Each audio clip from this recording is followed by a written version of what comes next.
মেয়েটাকে সবাই তোমরা খুব ভালোবাসা দিয়েছো, তো তারই কিছু ক্লিপ আমি শ্বেতাদির শেয়ার মতো করছি। ওই রেড মানে লিপসটা হবে রেড কালার। আর সিঁদুর তো পরবো। আর মোটামুটি এর মতন হুম লুকটা চাই। হুম ঠিক আছে, চলো এর মতো হেয়ার স্টাইলিংও চাই, আর এরই মতন ড্রেস নিয়েছে, সব কিছু এর মতন নিয়েছে। চলো দেখা যাক আমার ব্রাইডকে আজকে সে মানে শ্বেতাদির মতো লাগে কিনা, দেখা যাক। তো প্রথমে আমি আমার ব্রাইডের ডিমান্ড জেনে নিলাম। হ্যালো এভরিওয়ান, আমি মেকআপ আর্টিস্ট মিলি আবার অনেক দিন বাদে আবার ব্লগে এলাম। তো দিনটা ছিল 17 ডিসেম্বর। হঠাৎ করেই আমার কাছে এই বুকিংটা আসে এবং এয়ার ব্রাশ মেকআপের বুকিংটা আসে। তো ব্রাইডের ডিমান্ড ছিল ও টিভি অ্যাক্ট্রেস শ্বেতা ভট্টাচার্যের মতন লুকটা করবে।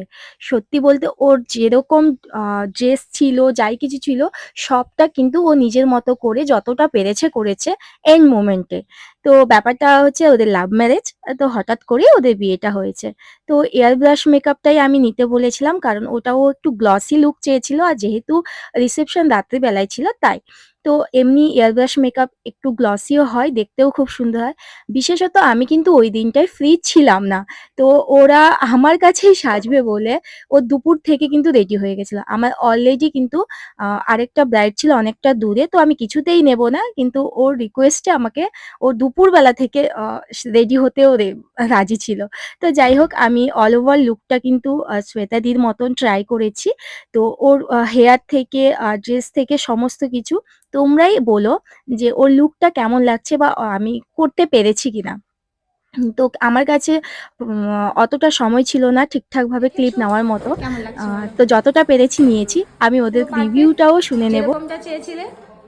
ঠিক আছে চলো, এই যে কেমন লাগছে? খুব সুন্দর, খুব সুন্দর পুরো লাগছে। স্যাটিসফাইড তো? হ্যাঁ, একদম।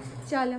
সত্যি বলতে ক্লায়েন্টের ডিমান্ডের মতন আমরা যদি মেকআপ করে উঠতে পারি না, তো আমাদের মতন স্যাটিসফাইড আর কেউ হয় না। তাড়াতাড়ি কাজটা আমরা করেছি। ফুল ভিডিওটা তোমরা দেখে বলো লুকটা কেমন হয়েছে। तेरे बिन तेरे बिन तेरे बिन तेरे बिना मरना नहीं जीना नहीं तेरे बिन तेरे बिन तेरे बिन तेरे बिन तेरे बिन तेरे बिना मरना नहीं जीना नहीं तेरे बिन। আমি সেরকম কোনো ভিডিও আর ছবি নিতে পারিনি বলে ওরাই আমাকে ভিডিওটা পাঠিয়েছিল। তো ওটাই তোমাদের সাথে শেয়ার করলাম। তো আমার যারা মেকআপ পছন্দ করো বা আপকামিং ব্রাইড যারা বুক করতে চাও, অবশ্যই যোগাযোগ করতে পারো। আমার ক্যাপশনে দেওয়া আছে নাম্বার। আজকের জন্য এইটুকু। ভালো লাগলে সবাই অবশ্যই একটা লাইক, কমেন্ট, শেয়ার দিও। আর কেমন হয়েছে সেটা কিন্তু অবশ্যই জানাতে ভুলো না। টাটা।